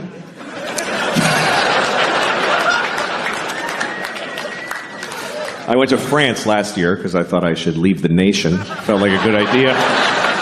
Would have left the planet if they had another one of those, but I went to France. I had a great time. I fell in love. I met a woman. I fell in love in France, and we've been together since then. It's been nice. Yeah, okay. It's nice having a girlfriend from another country because you learn a lot about that country.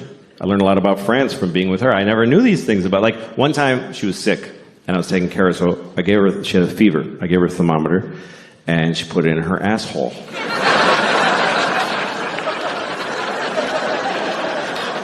Never seen that before.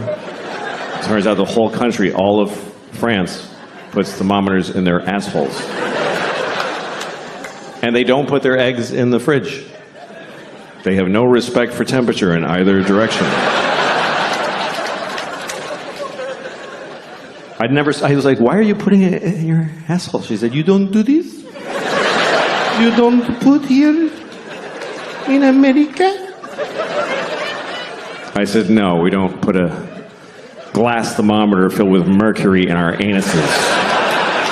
You fucking savage. Well, we do it to babies and dogs because they can't talk. Every American baby's first words is, get that fucking thing out of my asshole. You ever take your dog's temperature? You have to hold your dog's ass still, and then you slip it in there, and your dog looks at you like, why would you do that?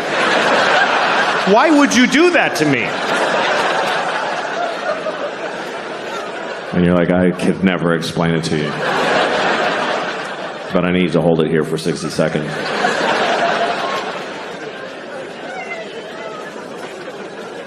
Dogs are so dumb, it's fucking tragic. It's sad how dumb they are. They're in our lives and they know nothing about what's happening. You ever been having like a dramatic moment in your family, like you're in the living room telling the kids that grandma died and everybody's crying and the dog's sitting there like...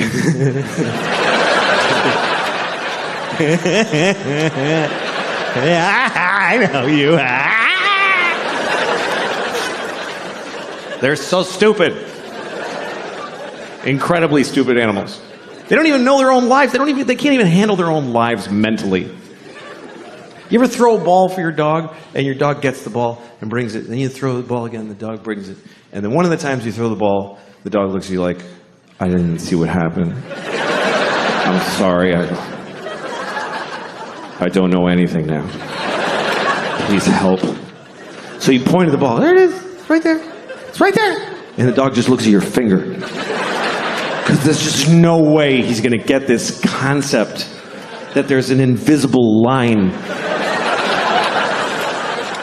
that he can follow with his imagination. I have a great dog. I got a dog last year. She's a great dog. I did not adopt her, I'll be honest with you. I bought her with money. That's the truth. People always ask me when I walk my dog in New York, that's a beautiful dog, is she a rescue? I'm like, no, she's very expensive, please don't touch her. I did rescue a dog last year, and it bit everyone in my life. So I unrescued it, and I bought a dog that works. In New York, everybody rescues their dogs like this. I rescued this dog. I rescued her. She has no eyes. And she's dead. I hate New York. I really do. I used to love New York, but I hate it now. I'd rather be in Auschwitz than New York City. Honestly, I would. I mean Auschwitz now. I mean today Auschwitz, not back when it was open. I mean now. It's nice now. There's a gift shop. People go there on purpose. They buy tickets. I think that's weird. That people buy tickets to Auschwitz. That's weird. If you could have told those people back then, people are going to buy tickets to come here.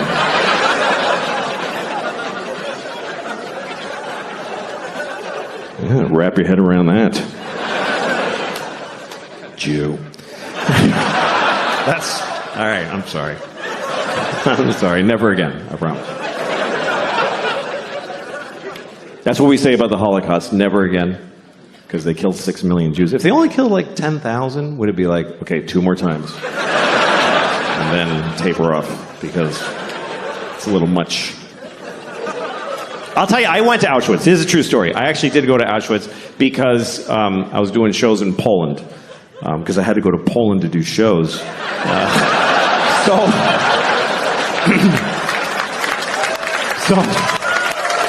I was in Krakow. I was in Krakow, so I went to the camp. And I went there because of a very personal reason. Because I had family there. I had a lot of family there. 44 members of my family were in Auschwitz during World War II. I mean, they were guards. They worked there. No. They were Jews when they died. It's okay. Don't be offended. It's true. We lost the whole family there. Everybody, because we were Hungarian Jews. My grandfather, on my father's side, he's the only one who made it. The rest of them, all 44 of them, went to Auschwitz, which I think they really regretted. But that's what happened, because the Hungarians sent all their Jews to. They weren't even occupied Hungary. They're just like, yeah, take our Jews. And they sent my whole family there, and they all died in Auschwitz, except for him. My grandfather's the only one who made it, because he got the fuck out of there before it started. In the late 20s, he fucking smelled that shit, and he got the fuck out. And he went to Mexico. He migrated to Mexico. And we found his immigration card. My uncle and I did the family history, and we found it. It says nationality, Hungarian, and it says religion, Catholic. And there's a picture of him like...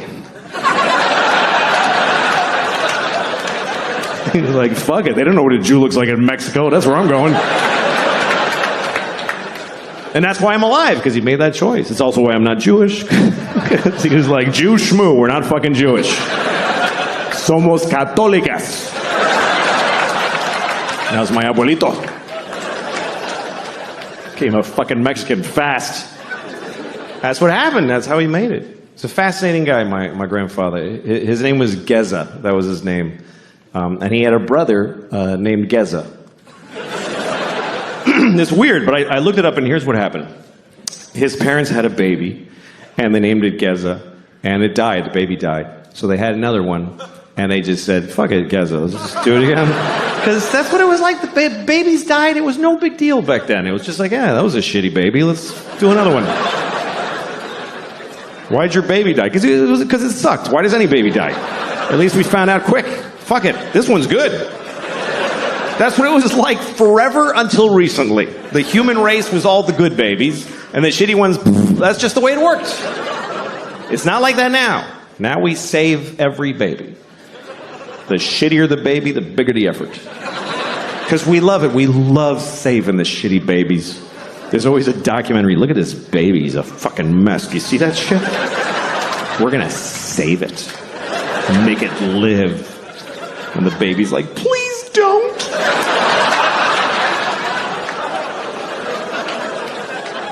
But we don't like when babies die. We get more upset when a baby dies. What? Who knows this baby? Did you hear about Jeff? No, he was here for 1 day. Nobody met him. And then if you die when you're old, nobody gives a shit. They're like, he was here long enough. Fuck him. You ever tell somebody, like, your grandmother died? My grandmother died. You're like, I'm so sorry. How old was she? She was 98. Oh. So why'd you even tell me? I'm 52, and I like my 50s. I like this part of my life. It's my favorite so far. I'll tell you why, because I can still move around pretty good, and I don't have long to live. I view that as a positive, because life is a lot of pressure. The more life you had ahead of you, the more problems you have.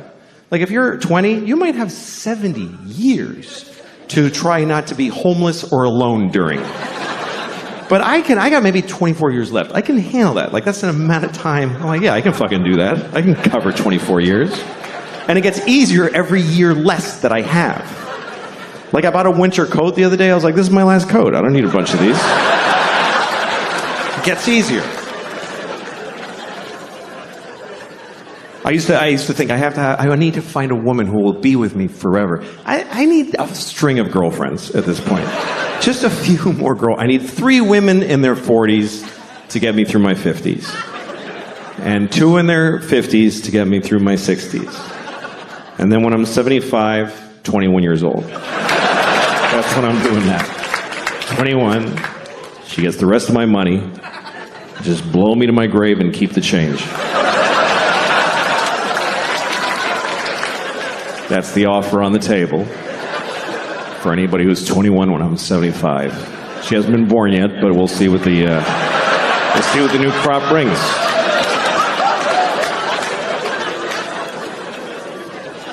My French girlfriend, she's 42, which is perfect. She's pornographically hot, but she's willing to fuck this mess. Because you have to be over 40 to have the compassion and the sense of humor to fuck around. She likes to be on top, which I think is because that's the best that I ever look, is laying on my back. Because all the skin lays where it belongs. Like, it just drapes nicely. I look about 49 and a half when I'm on my back. And if I get on top of her, it comes off, it comes away from the bone like barbecued pork. And this shit, when you hang this, it's all red and bumpy. It's like the roof of a cave. It's a nightmare. And my tits are like flappy triangles with red tips. They look like candy corn that somebody stepped on.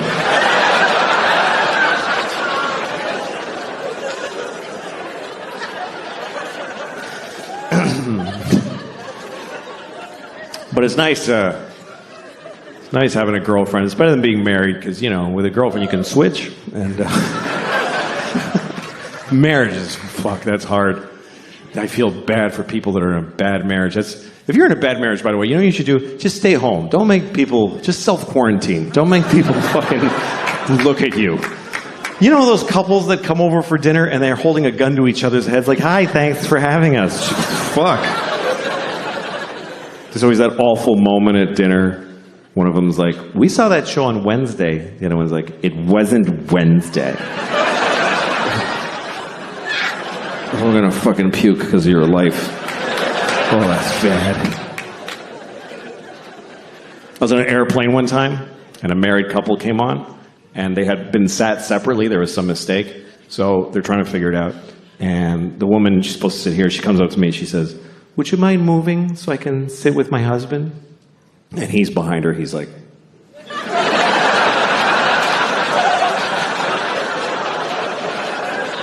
And I wanted to help him.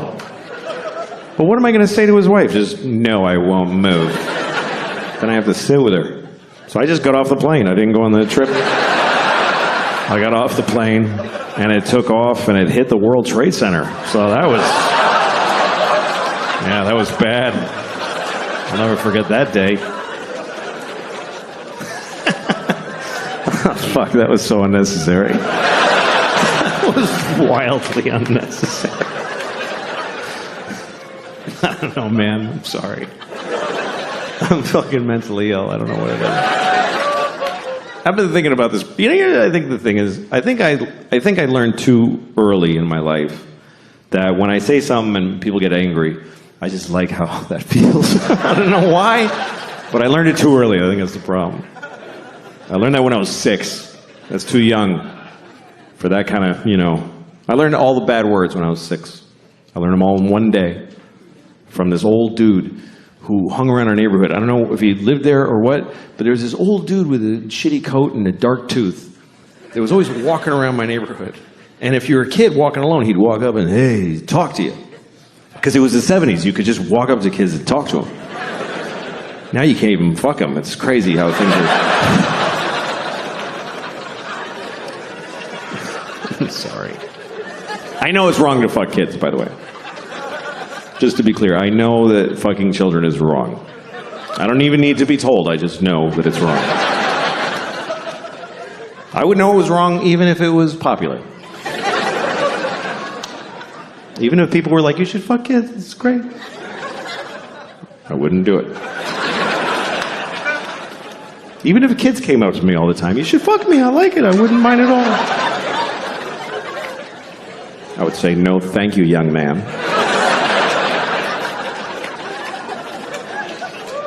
Even if doctors proved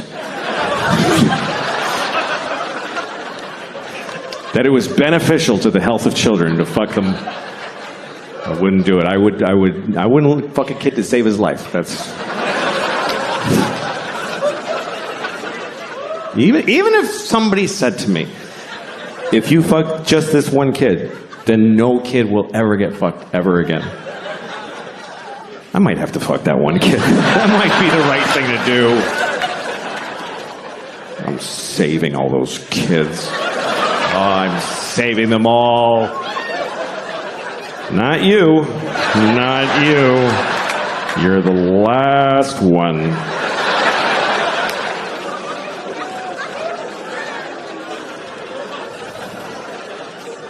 It's hypothetically. Anyway, so the old man came up to me on the street, and he said, hey, do you want to know all the bad words? And I said, yes, I think I do. So he's like, all right, okay, fuck, shit, piss, dick, balls, ass, cock, diarrhea, pussy, fart, cum. And I was like, just felt so good. I went to school, I went right up to my teacher, I said, fuck, shit, piss, dick, balls, ass, cock, diarrhea, cum, fart. And she started crying. It's a true story. She was like, ah! She started crying. I had a boner. I was so happy. It's the best moment of my life. I had to go to the principal's office. He said, do you kiss your mother with that mouth? I said, no, but I eat her pussy with it. Yeah. Yeah.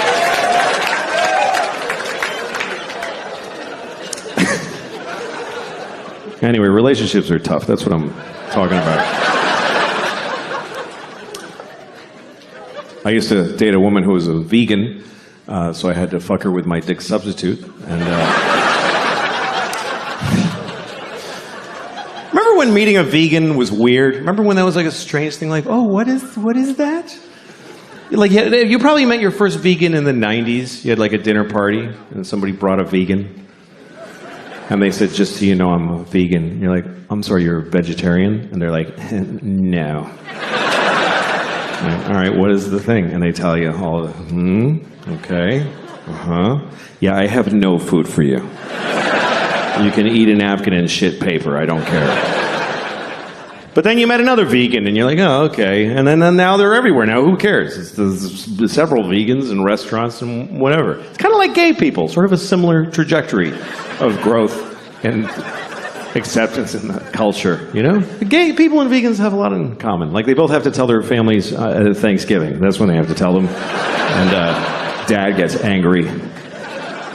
Your mother worked all night cooking that turkey, and you're telling me you're a fucking faggot? You know, it's drama.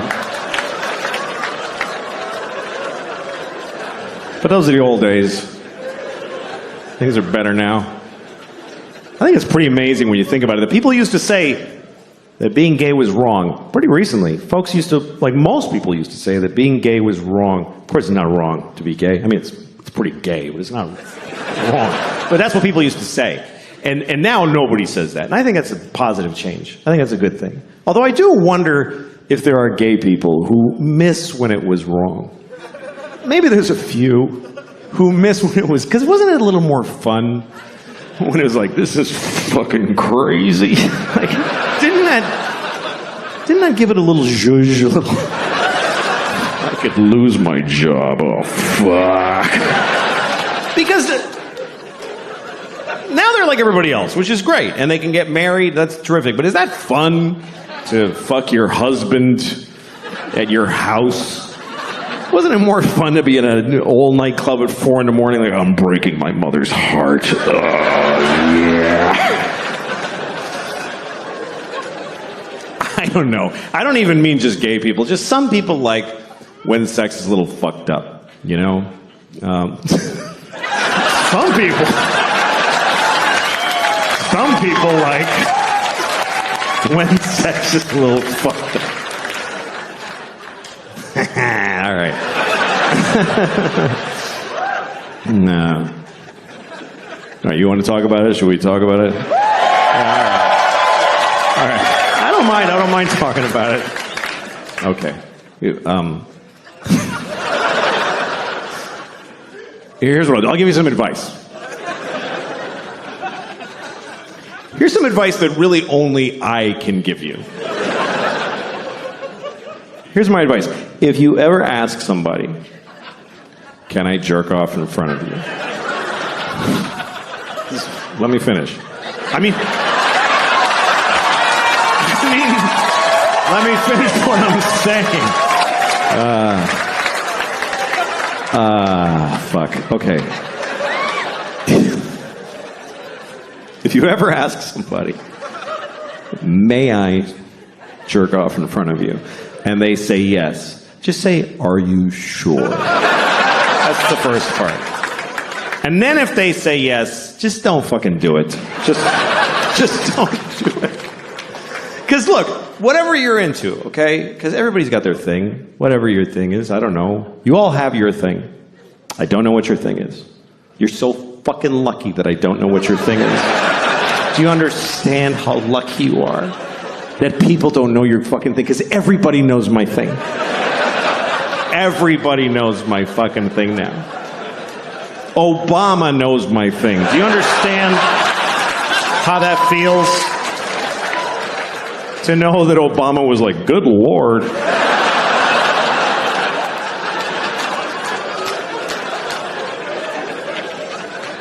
Everybody in the world knows my thing. I got on an airplane in Italy. This little kid was like, Mama, that's the guy who checked off in front of the people.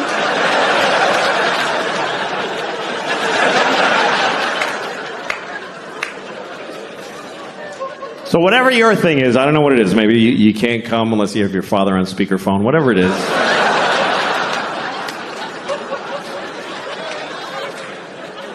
If you want to do it with somebody else, you need to ask first. But if they say yes, you still don't get to just go, woo, and charge ahead. You got to check in often. I guess that's what I would say.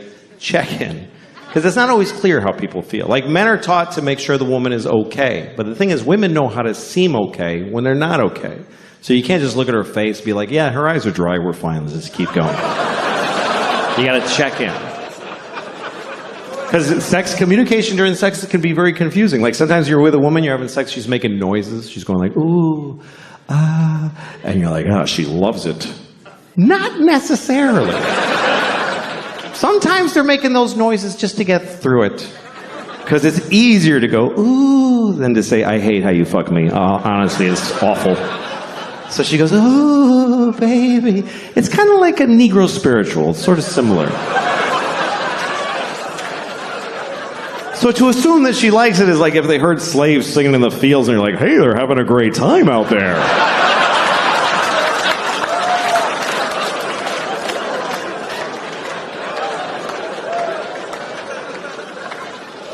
As far as my thing, I don't know what the fuck.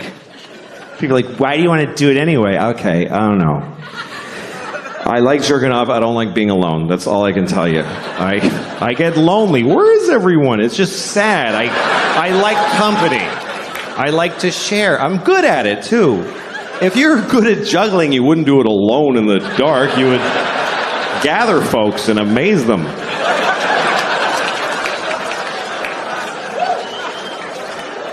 Anyway, that's all I'm going to say about that shit.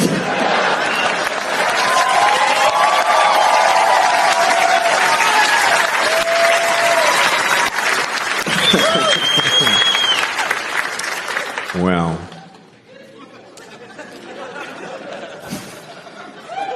let me ask you a question. You ever wonder how many people ever fucked your mom?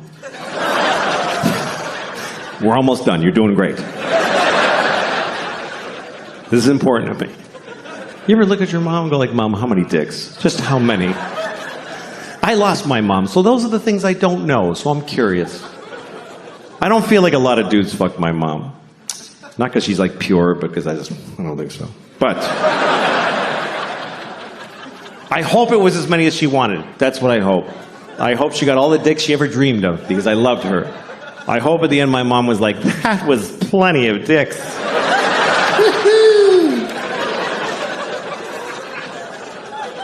But I'll never know because you don't know your mom. That's the truth. You don't really know your mother. You feel like you know her, but you know what she told you.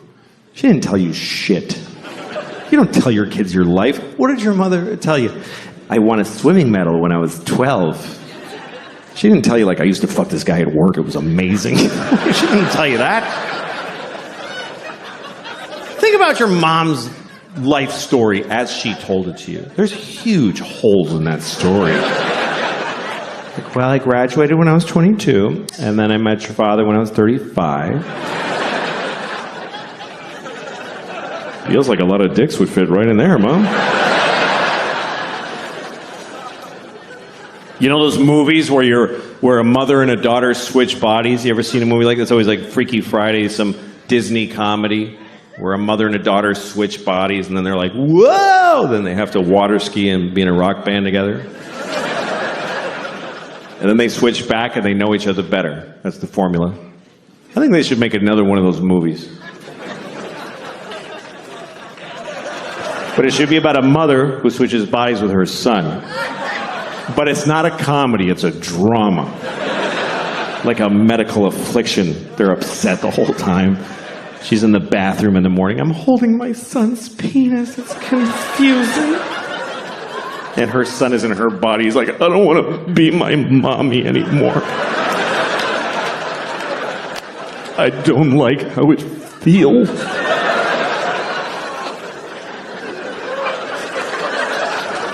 And his dad comes home and he starts fucking on me. Oh, God.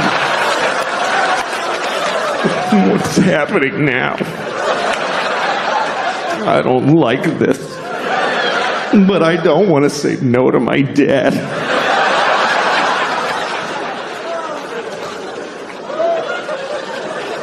And then at the end of the movie, they never switch back.